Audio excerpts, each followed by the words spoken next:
India is currently facing a sharp increase in lifestyle diseases like diabetes and obesity. Yet in high-end Western markets, native Indian ingredients like moringa and ashwagandha are sold as luxury superfoods in premium packaging. Within India, these exact ingredients are frequently dismissed as poor man's food. We ignore the staples our grandparents relied on, while international researchers validate their nutritional density.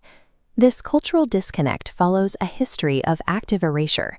Over several centuries, a scientifically validated 5,000-year-old food system was systematically overwritten by external forces. Reclaiming these forgotten foods requires uncovering a biological and cultural identity that was buried under layers of modernization. Archaeological excavations of the Indus Valley Civilization from 2600 BCE reveal a dietary system built on meticulous planning. Their urban centers relied on a balanced, primarily plant-based food culture that prioritized nutrient density. They utilized sesame, or till, as a staple source of calcium. A single serving of these seeds provides the calcium equivalent of a liter of milk, delivering a combination of iron and magnesium that outperforms many modern processed supplements. During the Vedic era, this science evolved into portable, high-energy rations like sattu. This roasted gram flour provided a durable source of complex carbohydrates and protein for warriors and travelers who needed sustained energy over long distances. By 600 BCE, the physician Charaka documented the concept of tridosha, the idea that diet must be personalized to an individual's body type. This text represents the earliest recorded system of gut health science and personalized nutrition.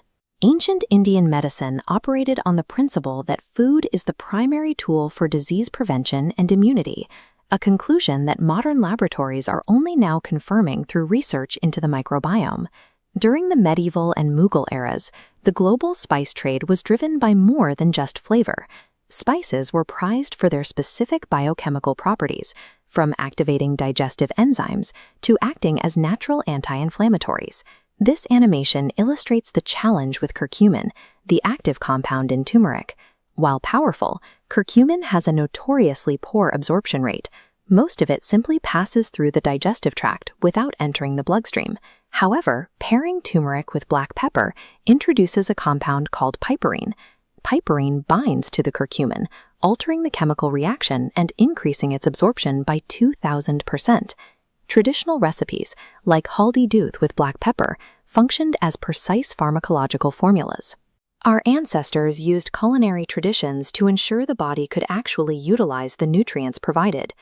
This nutritional science was fractured in 3 waves, beginning with British colonial rule.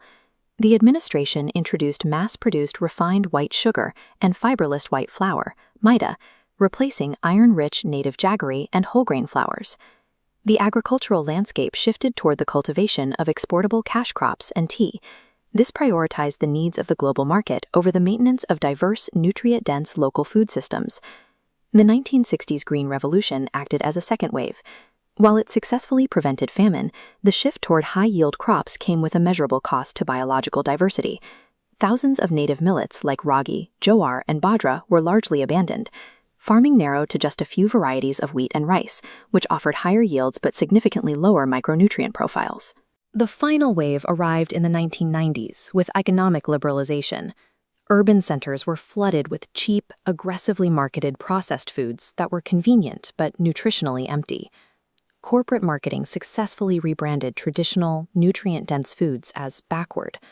Meanwhile, empty-calorie junk food was promoted as an aspirational marker of a modern, successful lifestyle. Over less than 2 centuries, colonialism, agricultural narrowing, and globalization transformed the Indian digestive tract, contributing to the modern epidemic of lifestyle diseases. We are now seeing a return to these roots as modern scientific institutions validate the dietary ratios that were common in India for millennia. Recent studies from Harvard and Nature Journal prove that the traditional Indian diet, rich in fiber, antioxidants, and millets, drastically reduces the risks of cancer and heart disease. On a policy level, the United Nations Declaration of the International Year of Millets has driven a worldwide surge in demand for the drought-resistant, nutrient-dense crops that Indian farmers were once encouraged to stop growing. This global shift represents the recovery of a food culture developed over 5 millennia to support long-term biological health. Sustainable health is not found in an expensive imported plastic tub of supplements. It waits in the forgotten intelligence of our ancestors' kitchens.